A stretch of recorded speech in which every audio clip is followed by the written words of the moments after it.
36장으로 끝이 납니다. 그래서 이게 보면은 마지막 왕들의 실패에 대한 말씀이 쭉 나와서 이제 끝이 납니다. 시드기야 왕으로 유다는 완전 멸망을 하고 바벨론 포로로 다 끌려가고, 이사야가 예언했던 것처럼, 예레미야가 예언했던 것처럼 그 나라는 완전히 항폐화되어 70년 동안 항폐한 나라, 성전도 없고 성벽도 없고 왕도 없고, 그야말로 이사야가 예언한 것처럼 곳곳에 원두막처럼 한 집 두 집 남아있는 여우가 집을 짓고 사는 그런 항폐한 나라가 됩니다. 이렇게 해서 70년의 세월이 차게 되면은 또 놀랍게도 이사야가 예언했고 또 예레미야가 예언했던 그대로 이름까지도 틀리지 않은 참 놀라운 고레스라는 임금이 왕이 될 때 유다 백성을 고국 땅으로 돌려보내게 되는 이런 하나님의 오묘한 역사, 이 역사를 기록하고 있습니다. 그 역사라는 것은 거짓이 아니죠. 역사라는 것은 누가 함부로 바꿀 수도 없는 것이죠. 여기에는 정말 놀라운 하나님의 확실한 그 오묘한 역사 속에 있다. 하나님이 다스리고 있다는 것을 정확히 보여주고 있는 것이다. 이렇게 할 수가 있습니다. 우리가 앞부분에서 요시야 임금에 대한 말씀을 보았었는데 35장까지 요시야 임금은 참 훌륭한 임금이에요. 그런데 아무리 훌륭한 임금일지라도 시대를 잘못 타고난 것 같아요. 이 요시야는 마지막 딱 한 번 실수가 뭐냐면 하나님께 묻지 않았어요. 기도하지 않았어요. 이게 이제 정말 중요한 문제인데, 국운이 걸린 문제인데 선지자를 찾지도 않고 기도하지도 않았어요. 하나님께 기도했더라면, 선지자를 찾았더라면 나라가 이렇게 너고한테 나라가 망하지는 않았을 것인데 참 안타깝죠. 그런데 묘한 것은 요시야는요 틀림없이 철두철미한 신본주의입니다. 그런데 왜 그 순간에는 기도할 마음이 안 났을까요? 그때는 왜 선지자를 안 불렀을까요? 여러분 어떻게 생각하십니까? 그래요. 혹 오해 마시기 바랍니다. 분명히 그분은 신앙인이야. 믿음이 좋아. 그래서 장로가 됐고, 그래서 목사가 됐고, 그래서 집사가 됐고, 그리고 권사가 됐어요. 그런데 그때 가서는 기도하지 않아. 그때 가서는 하나님께 묻지 않아. 어떻게 생각하세요? 요시야는 우리가 앞에서 보았듯이 아무리 살펴도 이 사람은 믿음의 사람이야. 틀림없는 믿음의 사람이야. 그런데 애굽 왕 느고가 쳐들어오면서 그러면서 절대 유다는 침범하지 않겠다. 갈그미스라는 저 지중해 옆에 있는 나라인데 그 나라를 치겠다. 이거 치라 하는 것은 하나님이 내게 치라고 했다. 그게 이상하죠. 이방 사람이 그런 말을 해요. 애굽의 어떤 우상, 어떤 신이 나보고 그렇게 하라 했다가 아니에요. 여호와 하나님이 내보고 갈그미스를 치라 했다. 길을 비켜라. 너하고 내하고는 아무 상관없다. 내가 너하고 싸우고 싶지 않다.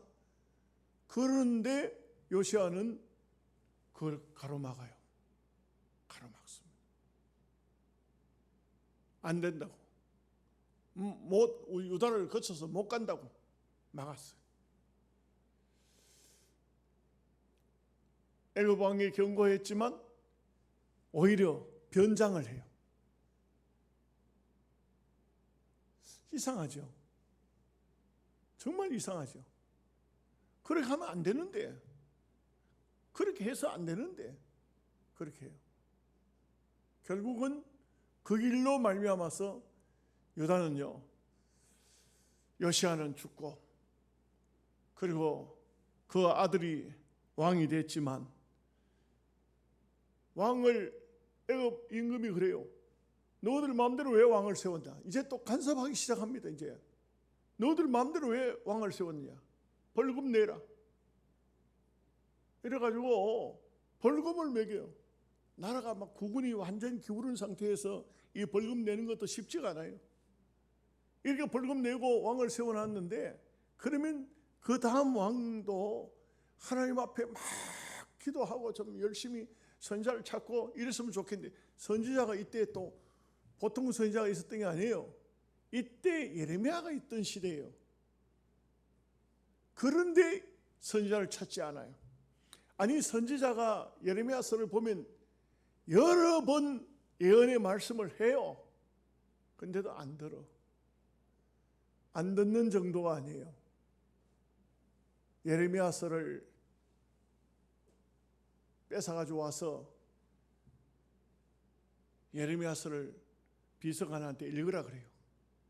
읽고 난 다음에 한 몇 부분을 읽으면은 자기가 칼을 가져가서 찢어가지고, 가죽 양피에다가 적은 말씀이니까 찢어가지고 하룻불 속에 집어넣어 태워.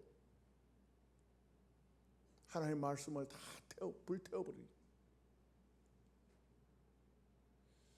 그러니 하나님 말씀을 멀리하고 하나님 주의 종들의 말은 듣지 않고 계속해서 우상은 섬기고 율법은 폐하고, 안 망할래야 안 망할 수가 없죠. 여러분 조심해야 됩니다. 여러분 뭘 조심해야 되냐면, 하나님의 일을 하는데 일을 시작은 여러분들이 자원해서 할 수 있어요. 그러나 그만두는 것은 여러분 스스로 그만두면 안 돼요. 하나님이 그만두게 하지 않는 한 그만두면 안 돼요. 우리가 쉽게 그렇게 하잖아요. 내가 하기 싫으면 그만두는데 뭐. 찬양대원도 내가 하기 싫으면 그만두는 거지 뭐. 교사도 하기 싫으면 그만두는 거지 뭐. 집사님들 내가 뭐 그만두지는 않았지만 아무것도 안 하잖아요. 예배도 나오지도 않고 안 하잖아요. 이게 보면은 우리가 그렇게 하는 것 같지만 역사적인 흐름이에요. 아주 두렵고 무서운 거예요. 그렇다고 그 사람이 믿음이 없느냐? 그건 아니에요. 그 신앙생활을 안 하느냐? 그것도 아니에요. 근데 왜 그만둘까요? 왜 안 할까요? 그게 이상한 거지. 정말 그게 이상한 거지. 우리가 어떻게 평가할 수는 없잖아요. 보면 다 종말의 그 시기를 마치 이걸 비유를 하자면 큰 바위돌이 굴러 내려오는 거예요. 거기에 뭐 왕이고 뭐 상고고 거기에 무슨 뭐 누구든 다 그 바위 밑에 다 깔려 죽는 거예요. 그 바위를 멈춰야 돼. 누가 그 바위를 굴러 내려오는 바위돌을 멈추게 할 수 있나요? 할 수 없어요. 예수 잘 믿는다고 해서 안 죽는 게 아니에요. 예수 잘 믿어도 깔려 죽고, 예수를 안 믿는 불신자도 깔려 죽고, 그 큰 바위가 굴러 내려오면은 그 바위 밑에 들어가 버리는 사람은 다 죽어요. 우리가 사는 시기가 거의 종말의 시기 아닙니까?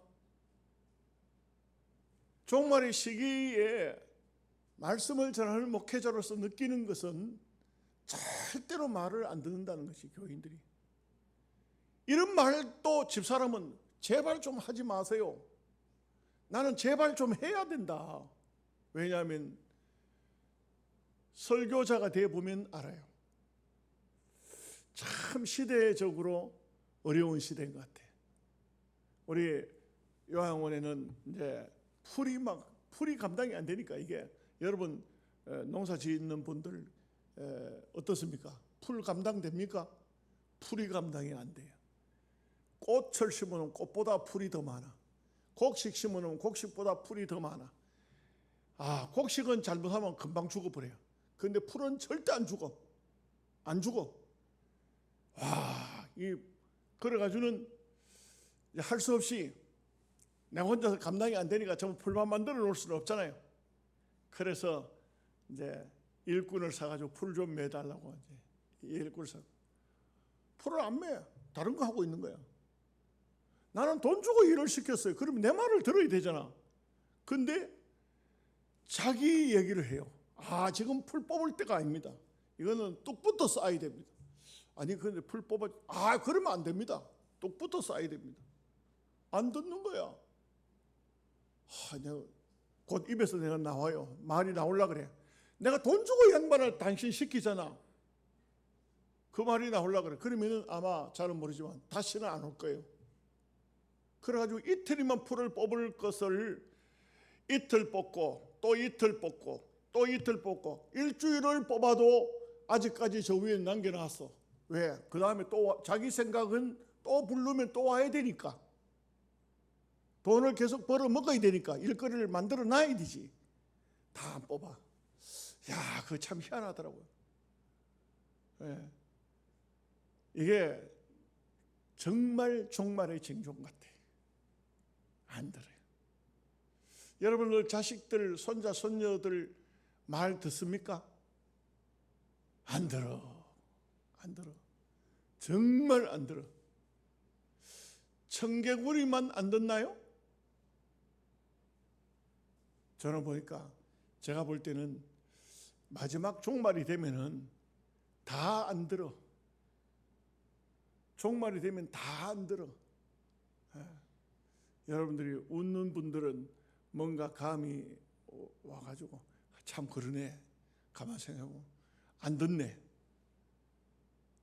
남의 말을 정말 안 들어. 아니, 남의 말이 아니고 주인의 말도 종들이 안 들어. 이게 시대적인 현상, 종말론적인 현상이다. 예레미야가 눈물로 외칩니다. 왕도 안 듣고 백성들도 안 들어요. 우리는 볼 때 예레미야 같은 선지자는 우리가 뭐라고 말합니까? 눈물의 선지자라고 그래요. 왜냐하면 이 눈물이라는 것은요, 가식적인 눈물로는 절대 사람을 감동시킬 수는 없어요.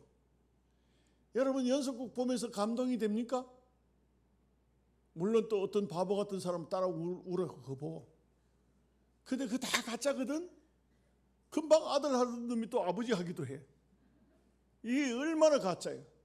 딸 하던 사람이 또 엄마가 돼 있기도 해. 이 분장하는 게 이게 참 놀랍더라고. 그 연속곡 보고 우는 거는 그건 바보죠. 근데 선지자의 눈물은 그런 눈물이 아니야. 전심이에요, 전심. 우리가 예레미야서 배웠지 않습니까? 얼마큼 전심입니까? 하나님께서 이 유다가 어떻게 망할 것에 대한 여기 이 부분이에요. 이때 왕들 때예요. 그걸 다 예레미야를 통해서 몸으로 체험하도록 해요. 몸으로 얘기를 해요. 우리 예레미야서 배웠지만 세상에 한번 그 예레미야서 얘기를 다시 해봅시다. 수염을 반만 깎아라. 유대인들은요, 수염을 깎는다는 건 이거는 굉장한 수치예요. 근데 수염을 반만 깎았어요. 왜 반 남겨놓고 반을 수염을 깎아? 사람이 유대인들이 이게 수염을 더 이렇게 길러가지고 옛날 양반들처럼 조선시대 양반들처럼 수염을 길러 다니는데 반만 딱 깎아 보십시오. 얼마나 웃기겠어요. 저 사람 왜 저래 가지고 길거리에 나와 섰는데 수염을 반만 깎아야 저 사람 뭐 하는 사람이야? 뭐 요즘 같으면 뭐 사람 웃기는 사람들이나 그래가지고 부채가 다니면 사람 웃기려고 하는 것 같다. 아니잖아요. 반은 이 이스라엘의 유다의 이스라엘 나라가 망했다는 것을 반을 수염을 깎은 거예요. 앞으로 반 망한다 했는데 반 망했어. 심지어는 너희들이 어디로 가냐? 바벨론으로 멀리 이사 간다고 자기 집에 있는 살림살을 다 끄잡아내라 그랬어. 그래 이사 갈 것처럼 예레미야는 자기 집에 있는 살림살을 다 끄잡아 바깥에 내놨어. 이삿짐처럼 해놨어. 왜? 너희들을 바벨론으로 이렇게 옮겨간다. 이렇게 하나님께서 직접적으로 예레미야를 보고 시켜요. 그것뿐만 아니에요. 얼마나 더 기가 막힌 일을 시키냐면 짐승의 그 배설물 있잖아요. 말하자면 소똥, 말똥 이런 거. 그걸 갖다 놓고 거기 불을 피워가 거기다 떡을 구워 먹으라 그래. 하나님 나 이거 도저히 못하겠습니다. 먹으라는 거예요. 왜? 앞으로 고난의 떡을 바벨론 가서 그런 고난의 떡을 먹을 것이니까 지금 하나님 앞에 회개하고 돌아오라고 하는 거예요.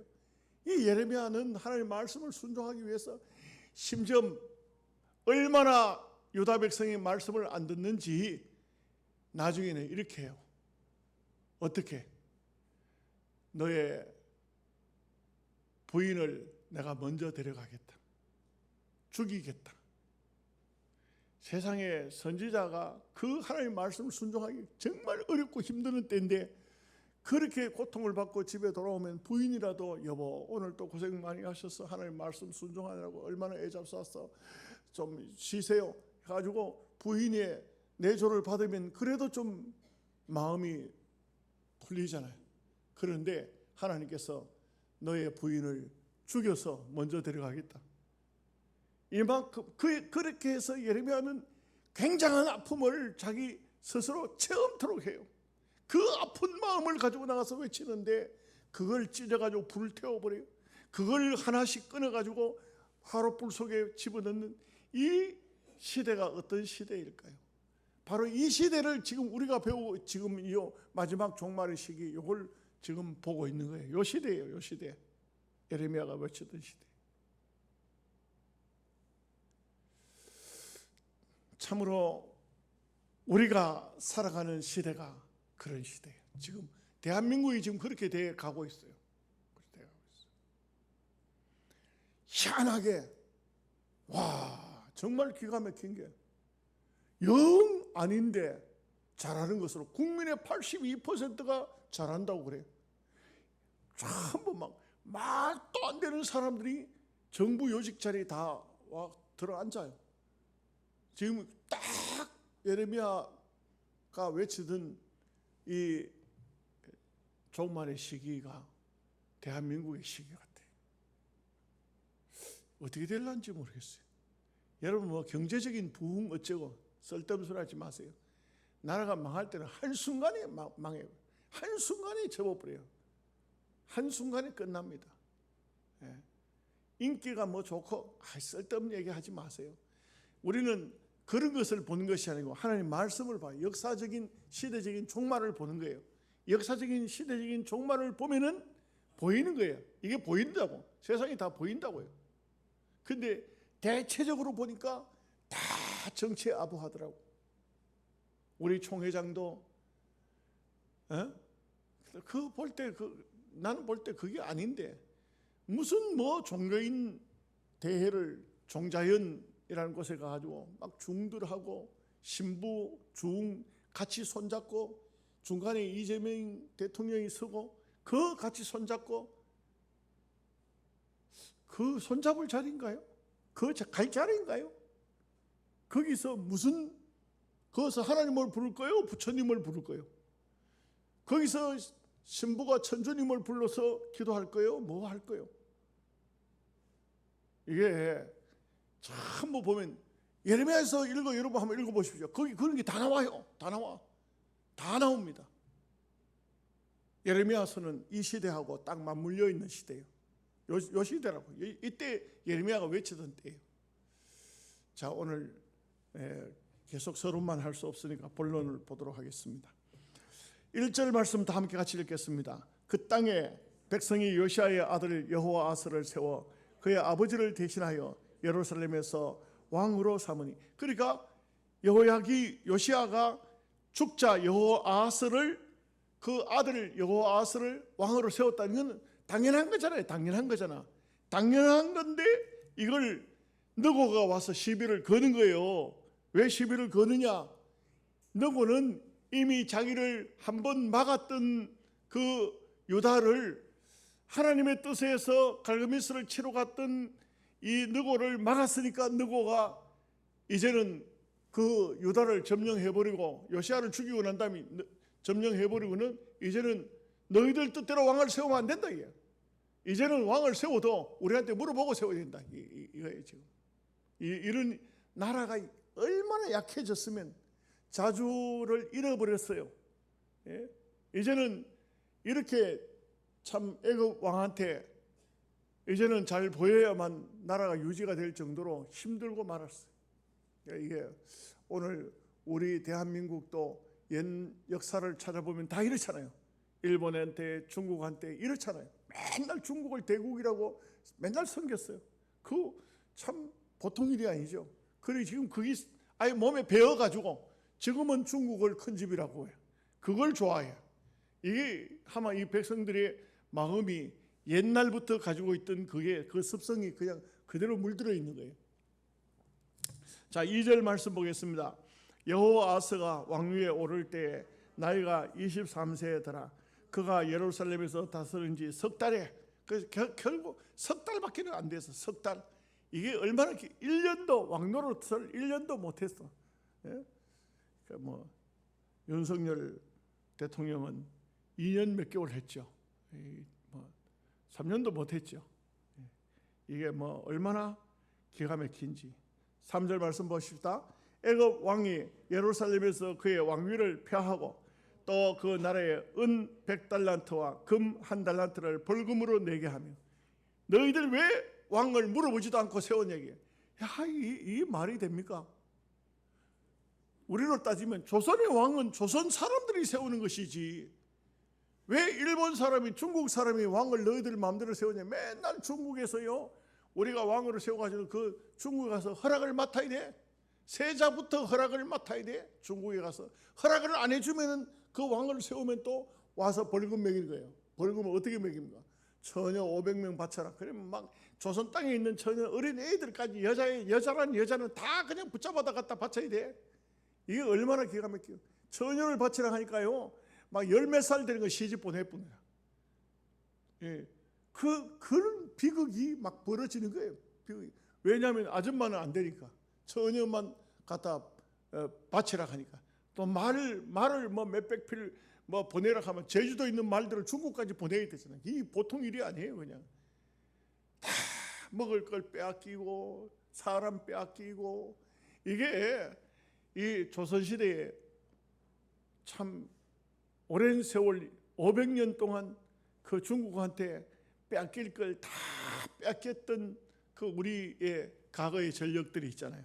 여기 이런 모습을 보면 우리나라의 역사를 보는 것 같아요. 3절 말씀 보십시다. 애굽 왕이 예루살렘 4절 애굽 왕 느고가 또 그의 형제 엘리야김을 세워 유다와 예루살렘 왕으로 삼고 그의 이름을 고쳐 여호야김이라 하고 그의 형제 여호아스를 애굽으로 잡아갔더라. 이게 이제는 와가지고는 그 요시아의 아들 여호아스는 잡아가고 그 다음에 그의 형제 엘리야김을 여호야김이라고 이름을 고쳐가지고 그래가지고는 왕으로 세워놓고 이 여호야김도 참 못된 임금이에요. 이 여호야김이 바로 예레미야의 그 예언서를 잘라 불태운 사람이에요. 예, 아주 그래서 보면은 다니엘서는 보면 여호야김을 유다의 마지막 왕으로 해요. 유다의 마지막 왕. 그 여호야김 이후에 시드기야가 있지, 여호야긴이 있고 또 시드기야가 있지만 그래 아예 왕으로 그 다니엘서는 기록이 안 돼 있어요. 취급이 안 돼 있어요. 이럴 정도로 여호야김 이름조차도 엘리야김이나 여호야김이나 다 그 이름이겠지만 아니에요. 자기들이 주는 이름을 받아라. 자기들이 주는 이름을 받아. 나라에 주권이 없는 거예요.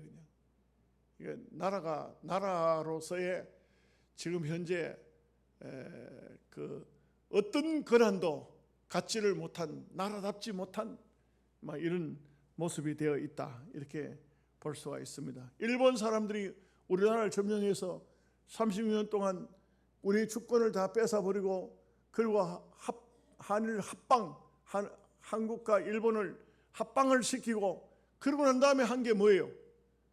개명하라. 이름을 다 고치라. 이름을 안 고칠 수가 없지 막 강제로 이름을 고치라고 하니까 그 이름을 안 고칠 사람들은 모든 거 다 내려놓고 저 산골짜기 강원도나 어디 이 영양도 왔죠. 영양도 오고 청송골짜기로도 가고 이렇게 이제 숨어 들어가서 그래도 뭐 양반들은 나름대로 자기 먹을 게 있으니까 그걸 가지고 금부치라도 숨겨 가지고 가서 이제 뭐 살고 했지만 그 상민들은 그렇게 할 수도 없었어요.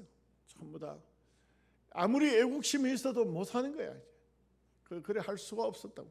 다 이름까지 빼앗겨 버리고 성까지 갈아야 되고, 이게 얼마나 기가 막힌 일입니까? 5절 말씀 보겠습니다. 여호야김이 왕위에 오를 때에 나이가 25세라 예루살렘에서 11년 동안 다스리며 그의 하나님 여호와 보시기에 악을 행하였더라. 이렇게 나라가 완전히 기울어져 가고 있는 이런 때에 왕이 됐으면 이제는 하나님을 전적으로 찾아야 될 건데, 예레미야서를 보면 어떻게든 간에 예레미야를 잡아 죽이려고 참 보면 너무 기가 막힌 게, 예레미야는 바른 소리를 하거든요. 옳은 소리를 해요. 그런데 매국노라 그래요. 왜 매국노라 하냐? 예레미야는 하나님께 계시를 받는데 하나님께서 백성들을 존중히 여겨서 너희들을 바벨론에 대항하면 다 죽는다. 바벨론이 오거들랑 싸우지 마라. 싸우지 말고, 이거는 하나님의 뜻이다. 70년 동안 바벨론에 가서 거기 가서 자식 놓고 살 생각을 해라. 바벨론을 대항하면은 너희들에게 점점 더 고통스럽다. 이렇게 이제 예언을 하는데 여기에 또 가짜 선지자가 따라붙어요. 가짜 선지자가 뭐라 하냐면, 우리는 절대 바벨론에 망할 리가 없다. 애굽 임금이 임금을 세워줬고 애굽을 섬기면은 애굽이 다 바벨론을 막아준다. 그러니 우리는 바벨론과 싸울 이유가, 바벨론하고는 절대 거기에 순복해서 바벨론 갈 이유가 한 개도 없다.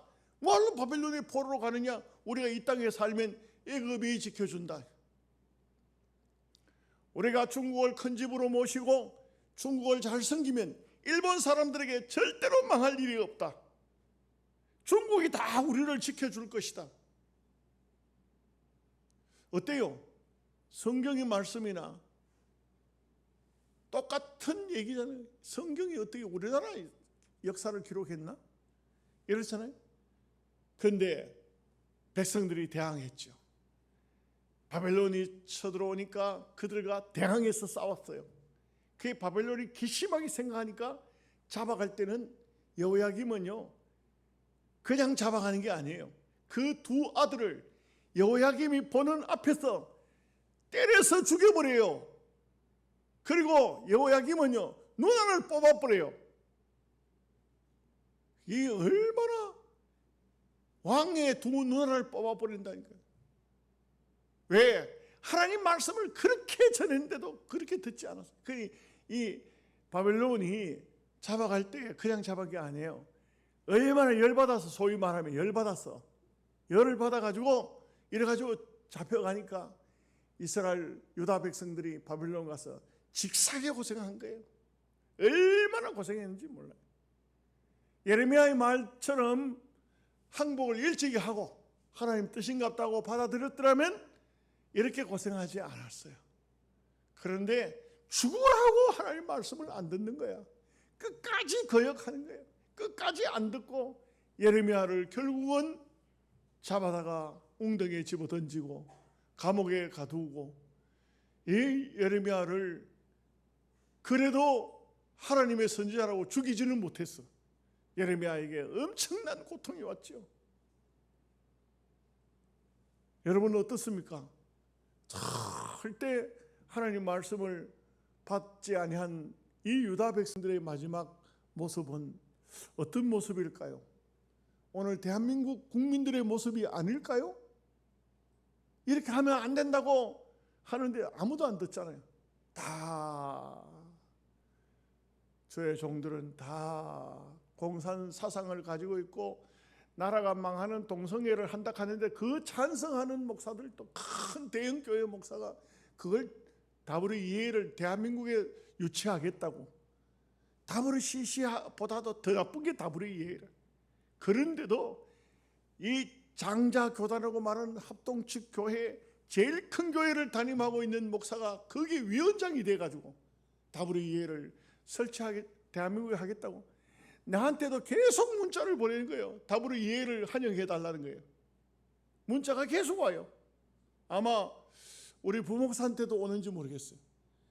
목사들에게는 그걸 계속 보내요. 계속 보내요. 환영해 달라는 거예요. 환영해 달라는 거예요. 뭘 환영해 달라는 거예요? 뭘 환영해 달라? WEA를 환영해 달라는 거예요. WEA가 뭐 하는데? WEA는 동성애를 받아들이고 공산주의를 환영하고 그리고 모든 종교를 하나로 다 해서 우리가 그래서 하나님도 섬기고 부처님도 섬기고 마호멧도 섬기고 우리가 다 좋은 게 좋다는 것이 아니냐 이게요. 그분은 그렇게 하고 그분 동생은 총회장을 지냈다고 그걸 반대하면서도 자기는 반대하면서도 누군가가 반대하는 것을 싫어합니다. 이게 어찌 될까요? 이게 바로 우리가 살고 있는 이 시기에 정말 눈에 보이듯이 안타까운 모습이 아닐 수가 없어요. 그래서 이거는 거의 저는 볼 때 예레미야서의 마지막 역대하는 바벨론 포로로 갔다 와서 쓴 책이에요. 갔다 와서 쓴 책이기 때문에 이건 하나의 역사를 그냥 짚어놓은 거예요. 오늘 우리는 예레미야의 종말 시대에 살고 있다. 이렇게 보여지는 눈앞에 보여지는 것입니다. 6절 말씀 보겠습니다. 바벨론 왕 느부갓네살이 올라와서 그를 치고 그를 쇠사슬로 결박하여 바벨론으로 잡아가고 그냥 잡아가는 게 아니에요. 여러분 성경을 보면은 두 눈을 빼버려요. 자식들 아들 둘을 그 장소에서 매어 쳐서 죽여버려요. 이 아버지 앞에서 자식이 죽는다는 게 이게 얼마나 어린 자식들이 죽는다는 게 얼마나 기가 막힌 거예요. 7절 8절 말씀 보겠습니다. 느부갓네살이 또 여호와의 전 기구들을 바벨론으로 가져다가 바벨론에 있는 자기 신당에 두었더라. 여호야김의 남은 사적과 그의 행한 모든 가증한 일들과 그에게 발견된 악행이 이스라엘과 유다 열왕기에 기록되니라. 그의 아들 여호야긴이 대신하여 왕이 되니라. 이게 뭐 여호야김 왕 때 그만 나라가 거의 이제 거의 끝났어. 더 이상은 이제 나라라고 할 수가 없어. 여호야긴 그다음에 그의 삼촌 시드기야. 이건 뭐 왕으로 인정받지 못할 정도로 나라는 끝이 나고 만 거예요. 참 이렇게 그렇게도 하나님 말씀을 선지자가 전했지만 안 듣는 시대.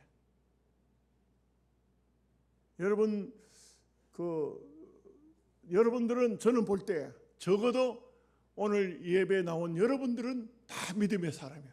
여기는 저는 볼 때 제가 볼 때는 불신앙적인 사람은 하나도 없어. 다 믿음의 사람. 그런데 여러분 스스로 한번 평가해 보세요. 하나님 말씀이 내 귀에 들리는가? 말씀이 들리는가? 성도님들 중에 기도하면서 그런 기도를 하시더라고. 말씀이 들리게 하여 주옵소서. 참 그런 기도는요 개인 기도로도 계속 해야 돼요. 하나님 말씀이 내 귀에 들리게 해 주옵소서. 내 마음에 말씀이 들어오게 해 주옵소서. 계속 기도해야 돼. 이게 종말의 시기가 되면 그걸 말씀이 누가 말씀을 전하든 간에 안 들어와. 마음속에 이게 들리도록 해야 돼. 9절 10절 말씀 보겠습니다. 여호야긴이 왕위에 오를 때에 나이가 8세라. 예루살렘에서 석 달 열흘 동안 다스리며 여호와 보시기에 악을 행하였더라. 그의 느부갓네살 왕이 사람을 보내어 여호야긴을 바벨론으로 잡아가고 여호와의 전에 귀한 그릇들도 함께 가져가고 그의 숙부 시드기야를 세워 유다와 예루살렘 왕으로 삼았더라. 뭐 나라가 다 그냥 기운 거예요. 그냥 끝난 겁니다. 뭐 시드기야는 마지막 마무리로 그냥 하나의 지도자로 세우는 것뿐입니다. 이제 시드기야를 수요일 저녁에 이제 말씀을 보면 마지막으로 끝이 나는 것인데 보면은 여기에 보면 좀 이상한 게 있죠. 9절에 보면 여호야긴이 왕위에 오를 때 나이가 8세라. 8살이 왕이 되어가지고 이거 뭘 하겠어요. 그런데 이럴 때 우리가 성경에 보면 일찍이 왕 된 사람들이 드러 나오잖아요. 그죠? 그래도 옆에 누가 있습니까? 아주 훌륭한 제사장이 있든지 이러면 선을 행하고 착하게 살잖아요. 하나님을 잘 섬기고 나중에 성장하니까 참 성전을 청결케 하고 하나님 말씀을 읽을 때 자기 옷을 찢을 정도로 그렇게 되는 이런 사람들을 앞에 봤지만 여호야긴 같은 요시야 같은 이런 임금들 이런 참 훌륭한 그런 사람들을 보면은 어떻습니까? 주변에 이 어린 왕이 등장했을 때 주변의 사람들이 선하고 착했다. 근데 어린 아이가 뭘 알아가지고 8세에 여기 보면 여호와 보시기에 악을 행하였더라. 어린애가 뭘 알아요? 이 어린 왕을 갖다가 옆에서 누가 지도하든 간에 악을 행하도록 지도했다는 거지. 우상 앞에가 절하도록 했다는 것이지. 우상 제막식을 하도록 했다는 것이지. 이게 바로 이제는 더 이상 하나님 앞에 돌아올 수 없는 무슨 강이라 합니까? 예, 그런 강을 건너버렸다. 네비콘 강인가 강을 건너버렸다. 강을 건너버렸다. 끝났다 이거죠. 그래서 이렇게 참 마지막 왕들의 실패는 우리에게도 주는 교훈이 많습니다. 그래서 우리도 이 마지막 종말의 시기를 살면서 여러분 그렇게 기도해야 돼요. 제가 이미 한번 여러분들에게도 한 번이 아니라 몇 번 말씀드렸던 것처럼 하나님 나도 내 마음을 내가 다스릴 수 없습니다. 하나님 내 마음을 정직한 영으로 내 마음을 깨끗하고 거룩한 마음으로 주님이 만들어 주옵소서. 내 스스로는 내 힘으로는 내 능력으로는 내가 하나님의 말씀에 순종해서 살기가 어렵습니다. 어려운 시대예요. 어려운 시대. 안 되는 시대입니다. 점점 더 할 거예요. 점점 더 할 겁니다. 점점 더 이런 시대가 옵니다. 이럴수록 우리는 우리 자신을 하나님 앞에 맡기면서 많이 기도하고 잘 종말의 시기를 주님이 오실 때가 가까운 이때를 잘 신앙으로 믿음으로 승리하시기를 바랍니다. 기도하겠습니다.